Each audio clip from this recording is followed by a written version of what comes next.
Hello everyone, how are you? I hope you are fine. 1.2 की हमें शुरुआत करनी है आज, और इसकी शुरुआत है प्राइम फैक्टराइजेशन से।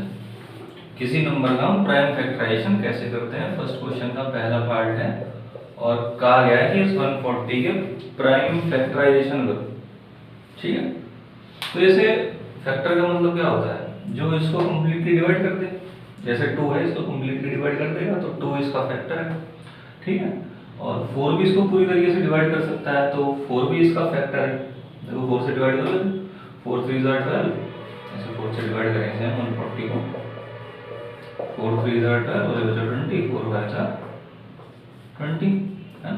तो 4 से ही कंप्लीटली डिवाइड हो जाता है, तो रिमाइंडर 0 है, तो 4 भी इसका फैक्टर है। लेकिन 2 में और 4 में फर्क क्या है कि 2 इसका प्राइम फैक्टर है और 4 इसका फैक्टर है। मतलब 4 प्राइम नहीं है ना, तो इस 4 को हम प्राइम फैक्टर नहीं बोलेंगे। तो हमें 140 के ऐसे फैक्टर चाहिए जो क्या हो साथ में, फैक्टर तो ही और साथ में क्या हो, प्राइम भी हो। इसका तरीका बहुत सिंपल है, लिख लिया 140 को, तो 2 से डिवाइड करा, क्या मिला 70। फिर 2 से डिवाइड करा, क्या मिला 35। उसके बाद 3 इज प्राइम, तो 3 से डिवाइड करके देखा डिवाइड नहीं होगा। 4 से चेक नहीं करना है, 4 प्राइम नहीं है। अगला प्राइम नंबर क्या, 3 के बाद 5, 5 से डिवाइड करा हमने, कितना आता है हमारे पास 7। ये 5 से नहीं होगा, 3 से नहीं होगा, 2 से नहीं होगा। 5 के बाद अगला प्राइम क्या है 7, 7 से हो गया। तो this 140 can be expressed as 2 into 2 into 5 into 7, मतलब 2 की पावर 2, ये प्राइम नंबर 2 है, इसकी पावर 2, 5 की पावर 1 इंटू 7 की पावर 1। ये 1 चाहे लिखो चाहे ना लिखो, दैट डजंट मैटर। ठीक है, फंडामेंटल थ्योरम ऑफ अरिथमेटिक यही कहता है कि अगर अपने पास 140 है और भी कोई कंपोजिट नंबर होता है, कंपोजिट समझते हो ना, दो तरीके के नंबर होते हैं, एक होते हैं प्राइम, एक होते हैं कंपोजिट। ठीक है, प्राइम क्या होते हैं, जो खुद के और 1 के अलावा किसी से डिवाइड ना हो, उन्हें क्या बोलते हैं प्राइम। जो प्राइम नहीं होते हैं वो कंपोजिट हो जाते हैं, सिवाय किसके, 1 के। 1 ना प्राइम है ना कंपोजिट। ठीक है, इसकी क्या होगी, प्राइम फैक्टराइजेशन हो गई। अब इसकी हेल्प से हम आगे एलसीएम एचसीएफ निकालना आपको आता होगा पहले से, लेकिन हम फिर से सीखेंगे।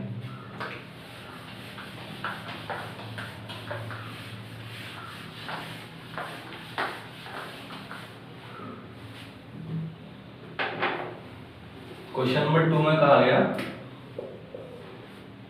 कि इन दो नंबर्स के बीच एलसीएम निकाल लो, एचसीएफ निकाल लो। उसके बाद एक प्रॉपर्टी होती है कि दो नंबर्स का एलसीएम इनटू उन्हीं दो नंबर्स का एचसीएफ इज इक्वल टू पहला नंबर इनटू दूसरा नंबर। इस प्रॉपर्टी को वेरीफाई करा दो, मतलब पहले एलसीएम निकालो, एचसीएफ निकाल लो, और फिर इस प्रॉपर्टी को क्या करो, वेरीफाई करा दो। ठीक है, तो करा देंगे वेरीफाई हम।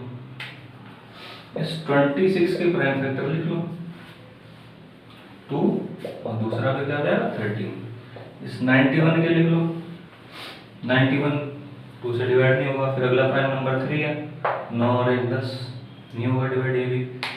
फिर अगला देख लो क्या है 5, 5 से भी डिविजिबल नहीं है। फिर अगला क्या है 7, 7 से डिवाइड हो जाएगा, तो 7 से डिवाइड करोगे तो क्या आएगा 13। आगे 13 किसी से डिवाइड नहीं होता है। ठीक है, तो अगर एलसीएम की बात करें, सॉरी एचसीएफ की बात करी जाए,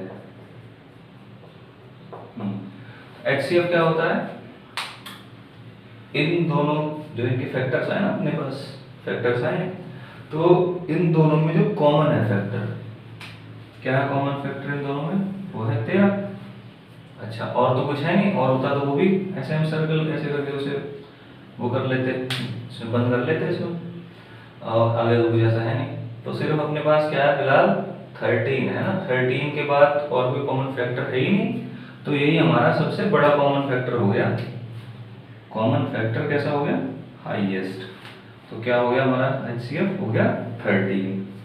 अच्छा, अब एलसीएम निकालना है, तो जो अपना एचसीएफ है ना, एचसीएफ क्या है 13, और उसके बाद जो ऐसे नंबर्स है ना जो कॉमन फैक्टर नहीं थे, वो 2 into 7 इसमें मल्टीप्लाई करा दो तो हो गया 13 इंटू 14 और ये हो गया 13 इंटू 10 130, 13 इंटू 4 52, 130 और प्लस 52 182। अब अगर इसकी HCF की और LCM की मल्टीप्लिकेशन कराई जाए 13 इंटू 182 इतना आया, ठीक है, ये अपने आप करना जो भी आया।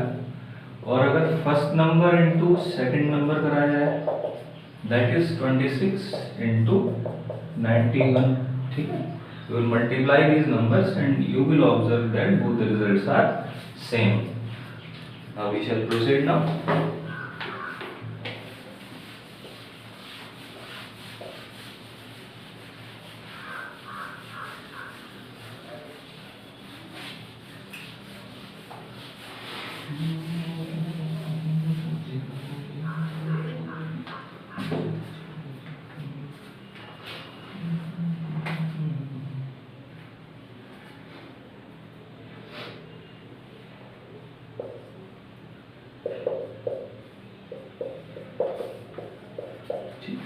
अब कहा गया कि इन तीन नंबर्स का HCF और LCM निकाल के बताओ।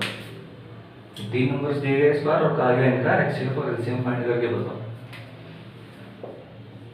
12 की प्राइम फैक्टर करें हमने, 2 से डिवाइड करा कितना बचता है 6, फिर 2 से डिवाइड करा कितना बचता है 3, आ गया 3, मतलब वही था, ऐसे लिख रहे हैं डायरेक्ट। 2 इंटू 2 से डिवाइड करा 6 आया, 2 से करा 3 आया, 3 से करा 1 आया, तो 2 इंटू 2 इंटू 3 हमने डायरेक्ट लिख दिया। जरूरी नहीं है कि आप इसको लिखो, यू कैन एक्सप्रेस, अगर आप ऐसे एक्सप्रेस कर सकते हैं तो आप ऐसे कर लो डायरेक्ट। 15 के करें हमने प्राइम फैक्टर क्या है 3 इंटू 5 और 21 के करें तो क्या है 3 इंटू 7। अब अगर बात करी जाए HCF की, तो HCF क्या बताया था, ऐसा फैक्टर जो कॉमन हो, ये दिख रहा है 3 हो गया HCF। बात करी जाए LCM की तो इस HCF को लिख लो पहले तो 3, उसके बाद जो चीज कॉमन नहीं है, जैसे 2 इंटू 2 इंटू 5 इंटू 7, ठीक है, इसको मल्टीप्लाई कर लो LCM आ जाएगा। अच्छा यहाँ पे वो चीज वेरीफाई नहीं हो सकती है कि HCF into LCM equal to product of all the 3 numbers, वो सिर्फ 2 नंबर के लिए होती है, इस चीज को ध्यान रखना। एक चीज और LCM निकालते समय ध्यान रखना कि अगर जैसे यहाँ पे, ठीक है, क्वेश्चन पूरा हो गया, अब इसमें ना ध्यान दो। यहाँ पे मान लो इंटू 5 और होता है ना, ये नंबर मान लो 75 था, सॉरी यहाँ पे और होता 5 और ये नंबर मान लो 21 की जगह था 105, तो इसके फैक्टर भी इस तरीके से बनते हैं। अब जब LCM निकालते हैं ना, LCM निकालते हैं तो ये 3 तो एक ही बार लिखना है, ठीक है, ये 2 2 बार आएगा, है ना, ये 7 आ जाएगा, लेकिन ये जो 5 है ना, ये वाला 5 ये 2 बार नहीं लिखना है, ये सिर्फ एक ही बार लिखा जाएगा, इसको रिपीट नहीं करा जाएगा। मतलब अगर कोई ऐसा नंबर है जो 2 नंबर में भी कॉमन है और तीसरे में नहीं है, तो ऐसा नहीं है कि उसको 2 बार लिखेंगे हम, उसको सिर्फ एक ही बार लिखना है, इसी ध्यान से इसको याद रखना।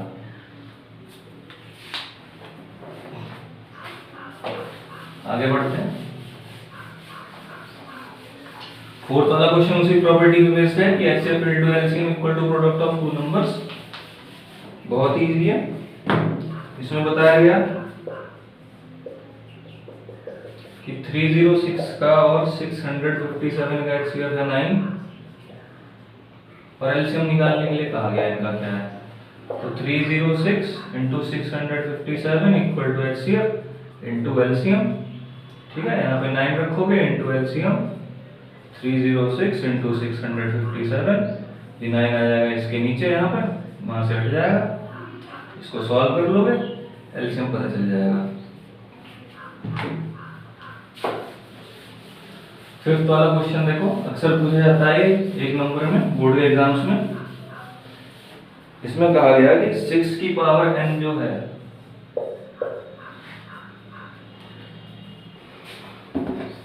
क्या 6 की पावर n की मतलब कोई ऐसी वैल्यू हो सकती है कि इसके लास्ट में 0 आ जाए। एक बात सुनो ध्यान से, जैसे 120 है ना, 150 है, 20 है, ठीक है, 1730 है, इन सब की अगर बात करी जाए तो देखो 12 इंटू 10, 15 इंटू 10, 2 इंटू 10, 173 इंटू 10, मतलब जिसके लास्ट में 0 है उसमें इंटू 10 आना ही आना है।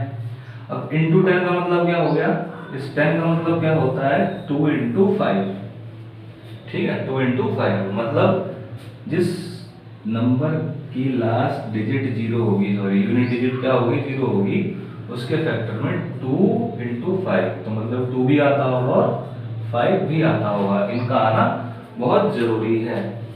अच्छा 6 की पावर n के अगर हम फैक्टर करें ना, 6 की पावर n को लिख सकते हैं 2 इंटू 3 की पावर n। अच्छा एक प्रॉपर्टी पड़ी होगी a इंटू बी की पावर m है, तो हम इसको a की पावर m इंटू बी की पावर m कर सकते हैं, तो 2 की पावर n इंटू 3 की पावर m, ठीक है ऐसे हमने इसको एक्सप्रेस कर लिया। अब देखो 2 की पावर n की वैल्यू कितनी भी हो जाए 2 ही 2 रहेगा, 3 की वैल्यू कितनी भी n की वैल्यू जो भी होगी 3 इंटू 3 इंटू 3 रहेगा, मतलब 5 कभी आएगा ही नहीं, और जब 5 आएगा नहीं तो लास्ट में 0 बन ही नहीं सकता है, क्योंकि लास्ट में 0 आने का मतलब इंटू 10 और इंटू 10 का मतलब 2 इंटू 5। तो यहाँ क्या लिखेंगे reason,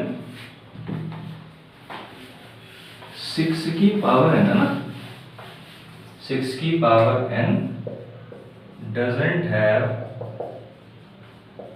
5 as its prime factor, hence it can't end with 0, क्योंकि इसके प्राइम फैक्टर में 5 नहीं है इसलिए 0 से एंड नहीं हो सकता है।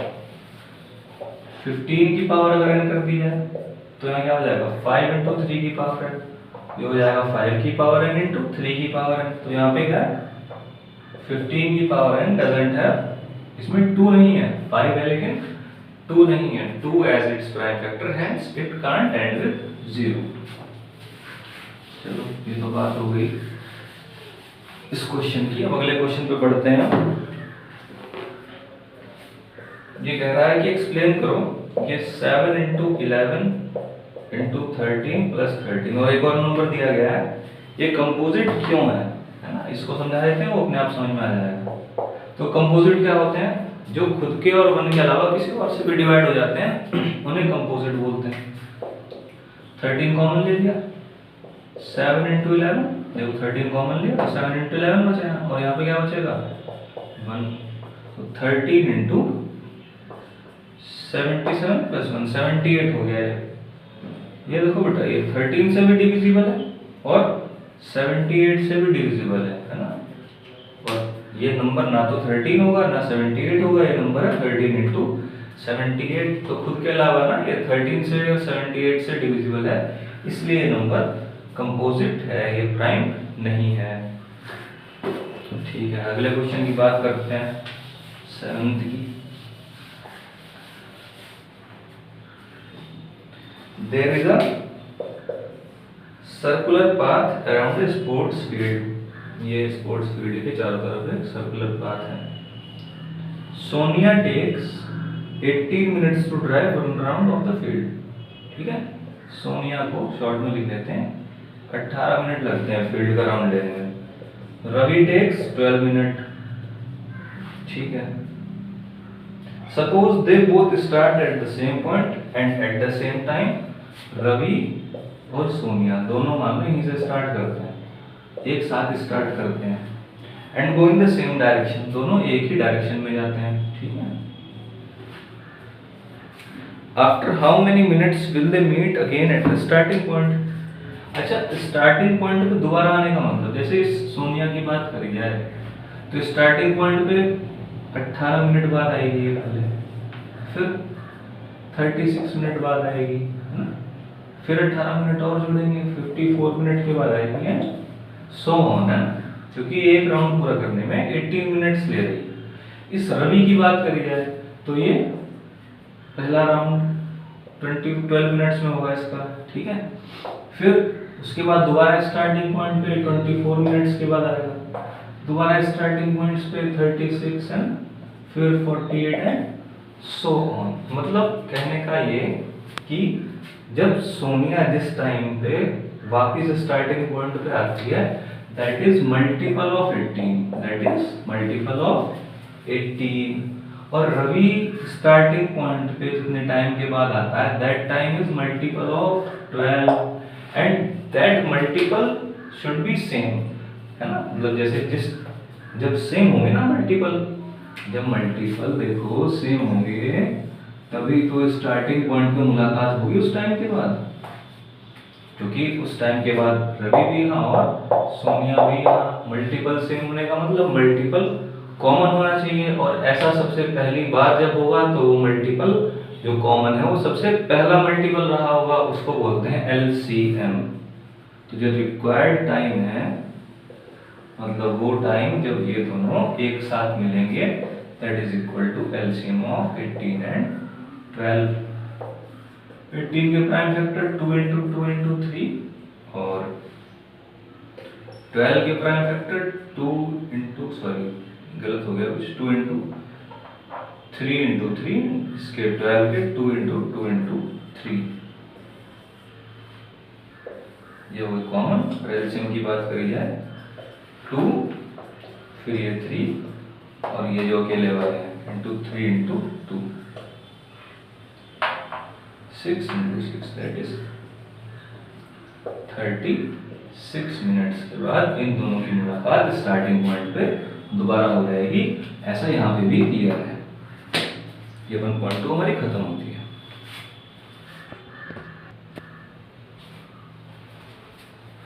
ओके, कैसा भी कोई भी डाउट हो you can mention in comment box और you can WhatsApp me at my number that is